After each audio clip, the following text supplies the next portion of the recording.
Akụkọ etiti Naijiria. Ụlọ ndị agha ala Naijiria ekwuola na ha agaghị anabalarụ n'ịdị na-atụpụta nke ọhụrụ dị iche iche ha ga-eji wee na-emeri atụmatụ ọjọọ dị iche iche ndị ọnụọrụ na-ewepụta iji wee memina obodo Naijiria. Onye isi mgbasa ozi ndị agha Naijiria bụ Major General Edward Buba kwuru nke a na Abuja ka ọ na-atụpenye azụ banyere otu ndị agha n'ihe si wee gbatakwuru n'oge ugbu a wee lụtụ aka na agha na-ebu megide ndị ọnụọrụ n'oge ugbu a bụ nke a haziri n'ụdị na ihe na-eji n'aka ga-abụzi ihe eji n'aka. Princess Ekwuola anụ taa ka eze anyị na Abuja ga-akọ akụkọ a ka ọ ga-ekwe nghọta.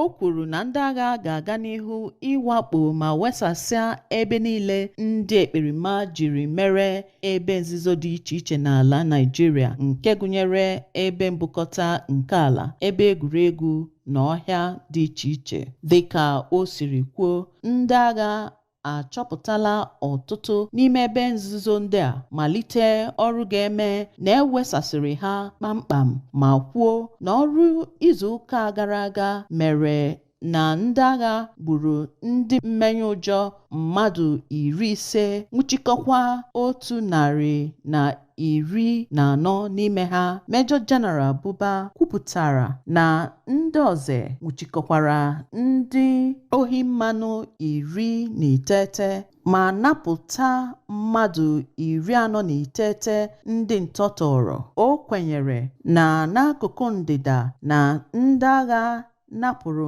ndị ohi mmanụ ego karịrị nde narị naira 96, nata ngwa ọgụ 65 na ọtụtụ mgbọ egbe dị 400. O kwere nkwa na ndị agha ga na-aga n'ihu ịhazi ọrụ ha ịhụ na enwere nchekwa kasị mma ma weghachi nchekwa n'obodo Naijiria. Ọ gbakwara ndị obodo ume ka ha na-enyere ndị agha aka n'ọrụ ha site n'ịgba àmà ma ọ dị na mkpa. Site na Abuja, Princess Ekwuola, akụkọ ụwa ABS.